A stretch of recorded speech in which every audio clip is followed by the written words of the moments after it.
Hello folks, and welcome back to my video gaming channel. Today we are talking about the brilliant Sega Saturn game Sega Rally Championship. Sega Rally Championship is a 1994 racing video game developed by Sega AM3 and published by Sega. Originally released for arcades using the Sega Model 2 board, it was converted to the Sega Saturn in 1995 and also Windows in 1997. When the Sega Saturn launched in May of 1995, its software lineup was sparse and most attention was given to ports of its famous arcade titles such as Daytona USA and Virtua Fighter. Both of those home conversions were considered underwhelming at best and eventually led to Sega themselves re-releasing improved versions with more development time for the Sega Saturn under their belt.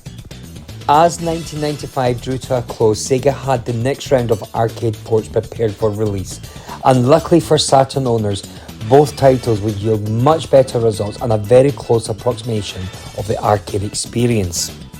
One of those games was Sega Rally, a racing game developed by AM3, and although it took many cues from the likes of Virtual Racing and Daytona, it was arguably the first mainstream rally game and had a completely different feel to its gameplay, which helped set it apart from its contemporaries. The unique selling point of Sega Rally Championship was the ability to drive on different surfaces, with different friction properties, with the car's handling changing accordingly. As the first racing game to incorporate this feature, Sega Rally Championship is considered to be one of the milestones in the evolution of the racing games genre. It was also an early rally racing game and featured cooperative gameplay alongside the usual competitive multiplayer. The track design in Sega Rally is fantastic, and they were able to deliver a solid variety of scenery in just 4 courses. Let's have a look at these courses. The starting stage desert is the most iconic and by far the easiest one to race on, featuring all mud and dirt with wide track areas and several long straightaways. 3, 2, 1, go! Easy right. Easy left. Easy right. Over jump. Easy right. Long, medium right. Check long. Easy right. Over jump. Easy left. Easy left, easy right. Very long, easy right, maybe.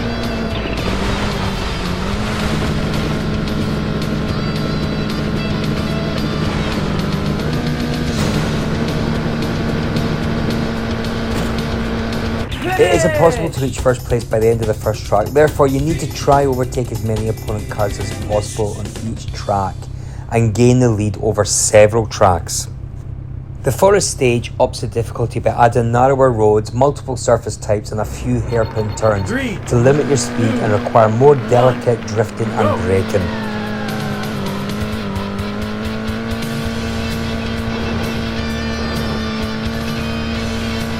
Very long, easy right.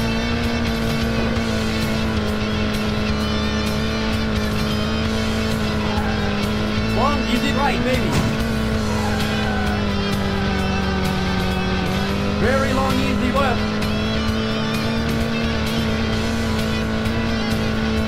Check one. Medium left.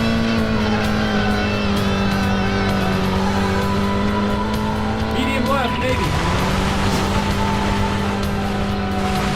Long, medium, right.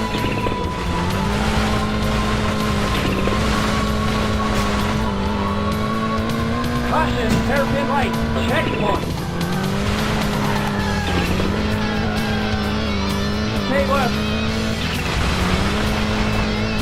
Medium right. Easy right, easy left. Long, medium right. Easy right.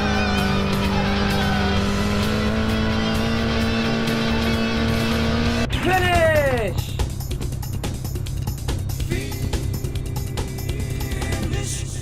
The mountain stage is the hardest of the three and consists entirely of tarmac and mainly sharp turns, along with almost no shoulders on the road for tight spaces that don't allow for wide turns. 1, go! Easy left. Easy left. Easy right. Easy left. Checkpoint. Okay, left. Medium right, maybe. Long, easy left. Caution, hairpin right. Long, medium left, checkpoint.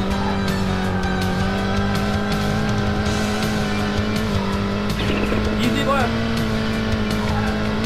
Easy left, maybe. Medium left. Medium right, checkpoint. Easy left, maybe. Easy left, maybe. Long, medium right.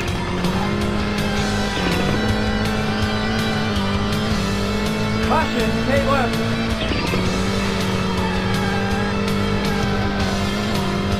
Easy left. If at the end of the third round the player is still in first place, they are able to play a fourth secret circuit called Lakeside. Although it can be quite difficult to race on, the extra stage Lakeside is fantastic, as it takes the narrow confines of the mountain stage but adds mud and dirt surfaces back in, and is probably the most visually appealing thanks to being set in an autumn during a sunset. Very beautiful. Medium right. Medium left. Medium left. Medium right. Medium right. Long, medium left. Over jump.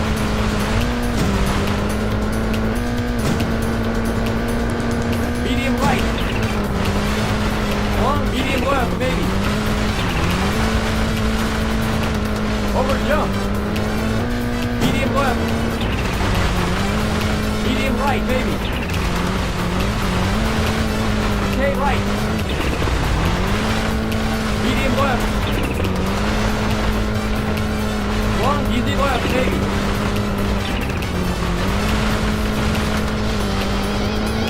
Caution, medium right, medium left. Caution, medium right, medium left.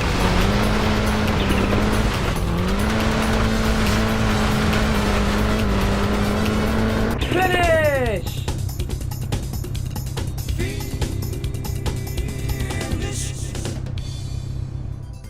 Now the game might seem a bit light on content, but it's important to point out that there are 3 cars featured in the game. Now the Delta Celica GT4 and the Lancia Delta HF Integral are both available from the start. Then there's the Lancia Stratos, which is unlocked by finishing the Lakeside in first place. I enjoyed playing with the Lancia Stratos. It took a hell of a long time for me to get used to the controls. There were times where I felt it was more of a hovercraft on water rather than a rally car on the road. However, it was a car once you got used to, it was the preferred car. It was a fast car. As a player, you're also given the option to drive each car in either manual or automatic transmission. If you have played a rally game before, you should be familiar with the idea of a co-driver, which is an integral part of learning the game's courses, until you have all the turns down thanks to memorization.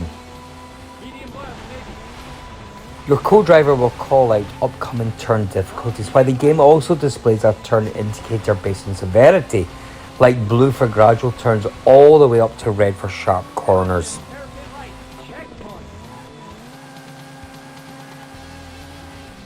Several parts of the courses feature jumps to offer the chance to go airborne, and thankfully the game calls out these as well.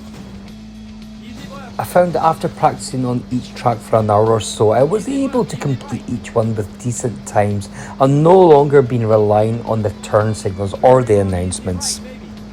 Okay, so what do I think of this 23-year-old game?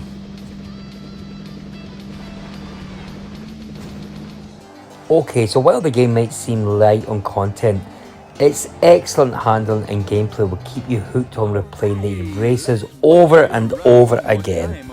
There's absolutely and definitely an element of wanting to master each track and all its turns, jumps and challenges while shooting for better times and a place on top of the rankings. I personally spent weeks trying to shave precious seconds off my lap times and enjoyed trying to get first place in the championship mode, never once finding the game repetitive or boring. That was the missing ingredient that Ridge Racer on the PlayStation 1 didn't have. Frame rate is very solid in the game. It sticks quite close to that consistent 30 frames per second. Not only is it impressive given the graphical quality of the port, but again stands in stark contrast to the earlier launch title Daytona USA, which has a very poor frame rate. This further adds to the excellent feel of the vehicles as it makes everything smooth and responsive. However, in order to keep the frame rates up, some sacrifices were made to the resolution and draw distance. The resolution cut is to be expected, but the game still looks great for a Saturn title. The draw distance never causes any issues with gameplay as the pop-in doesn't occur too close to your vehicle and still provides plenty of reaction time for upcoming turns or opponents on the track.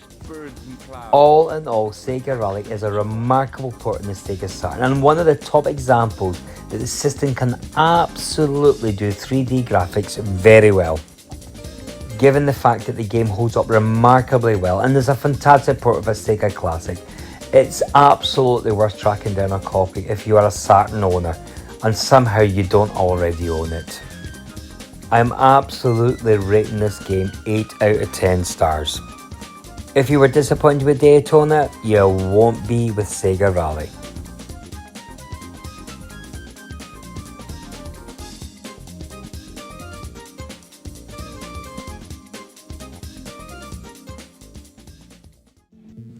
Well, there you go folks, that's my short review of the Sega Rally Championship on the Sega Saturn. If you liked this video, then please press the like button. You can leave a comment, I'll certainly try to get back to you. However, it would be brilliant if you subscribe to my channel and join my gang. If you do, then you're obviously a wonderful person like me. See you later guys, bye bye.